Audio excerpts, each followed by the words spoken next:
Yeah, I mean, obviously, having a veteran who's had a ton of experience in the playoffs and making these runs at what our ultimate goal is, I mean, it's going to help out. I mean, he's someone who's still playing at a very high level. I remember last year him and you could tell by his film study of him knowing when I'm making checks, and then obviously he's talented to still be around and making sacks and doing those type of things. So I think it's going to help us out tremendously.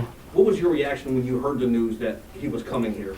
Yeah, I was very excited. I mean, just to add someone like that at this point of the season that you know is going to come in and produce, I mean, I was very excited to have that. And obviously with playing him last year, I understand how tough of a matchup he is to play against. Yeah, anything specific from that game that you remember about him? Yeah, I remember there was one time where they were blitzing kind of away from him, and I knew he was dropping, but I was trying to check into a different play. And I don't know if he had seen it from weeks before, but I went to throw the ball, and he was right where I wanted to throw the ball. And that just shows with the film study and the preparation that he puts in, that he understands the game, and he has the experience to know how to disrupt what quarterbacks want to do. How much are you guys, as just teammates, going to try to support him to get him as quickly up to speed as possible? And what's that like for you, watching the last two seasons of guys come in during the middle of the season, and how you try to get them to where you want them to be on Sunday? Yeah, I think the coaches do a great job of preparing those guys and putting them in the situations where they can go out and produce. And so I think as he gets more and more reps and he gets more and more time here, you'll see him being incorporated more and more in the games.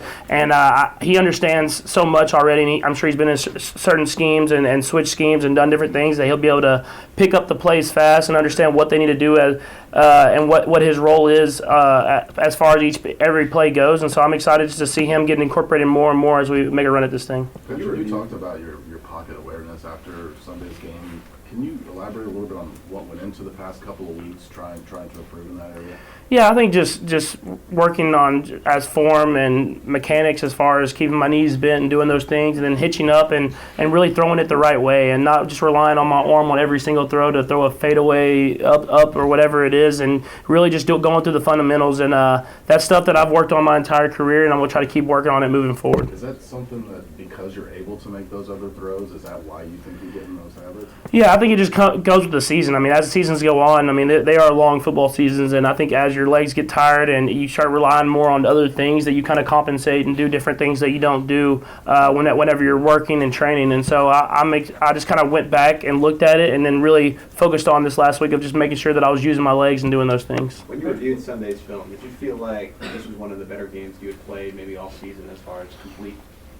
Yeah, I thought I did a good job of taking what was there, and then whenever the shots presented itself, I went with them. Obviously, I wanted to be better. I thought I could have done a little bit better in the second half of moving the ball, and then in the red zone, I think was a big thing of not coming away with touchdowns, and there was times where I think I missed Tyreek on the shallow, and I kind of went right past him, and then I was late to him, and then when you get in the red zone, you want to make sure you come out with touchdowns and not field goals. From your rookie season, what do you remember about Matt Nagy and what he meant to your development on the team?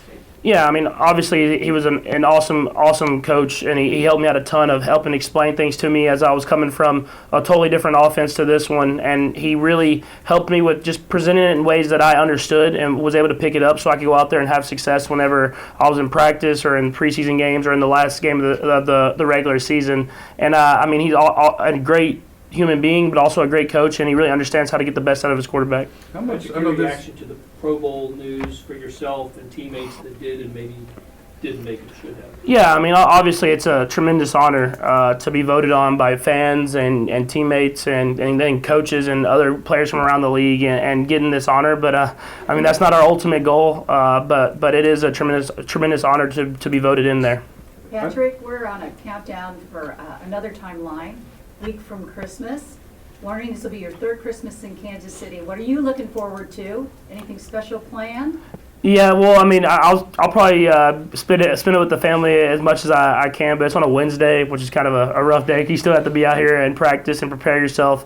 But you're definitely going to enjoy as much as I can with the family and try to spend some time with them. Do you have a lot of family coming in? Or? I don't this year. I did last year, but with this year and how the schedule worked out, I think they're going to come in right after, and I'll be able to spend some time with them on that Friday. And we asked Coach Reed what was his standout gift. Is there something that jumps to your mind from Christmases past that you remember? I think the biggest one I remember getting was a basketball goal, and so Santa brought me that, and I was able to go out and play basketball with all the neighbors and all that different stuff. And I remember that I ended up actually breaking the goal about a year later. On purpose? No, I was doing like half court shots, and I was like throwing them with like the full baseball form, and it shattered the glass. Patrick, the Bears are eliminated from the playoffs at this point. They have a very good defense. So what sort of motivation, or what sort of a motivated team you think you'll see Sunday night when you face them? Yeah, any night you play on Sunday Night Football, I mean, teams are going to be motivated and wanting to play their best football. And like you said, they have a really good football team. Obviously, their season hasn't went the way they wanted to, but you saw them last year, and they still have those same players. They have a very talented team and a very talented defense, and so we expect them to be energized and ready to play. And so we're going to go out there with the mentality of getting to play a really good football team in a really good atmosphere. On that Pro Bowl stuff, it's the three quarterbacks in the AFC, it's you and Lamar and Deshaun, young guys, right? 22, 24 years old.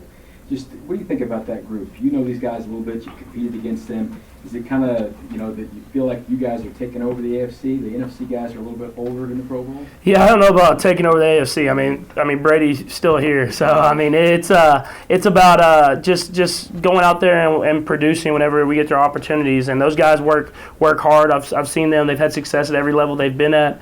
And I mean, we just go out there and do what we can to win. And this year we were lucky enough to be voted in, but it's still a long way to go until you take over the AFC or do anything like that.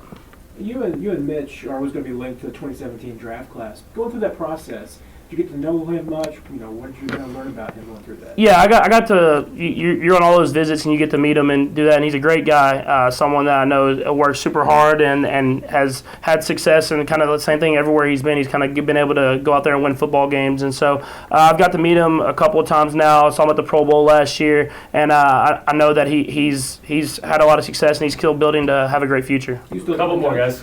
I haven't talked to him this season, but I'm sure I will in the off season. And you kind of go with guys like that and try to really you try to go with guys like that and really understand what they're thinking and try to get better together. Going off of Matt's questions, you've had to wait a while since the schedule came out in April, but was there a part of you that really was eager and circled this sort of game on the calendar, knowing Matt Nagy, understanding Mitch from the draft, and understanding that it was probably going to be on Sunday Night Football? How much have you looked forward to this particular game? Yeah, I mean, when you get to play great opponents and great atmospheres on Sunday Night Football, you are ready to play games like that. And so, obviously, you want to get bragging rights with Nagy and Mitch and all these guys to kind of joke around with. But we understand that they're a great team and that we're going to have a great chance to play a great opponent in a great atmosphere.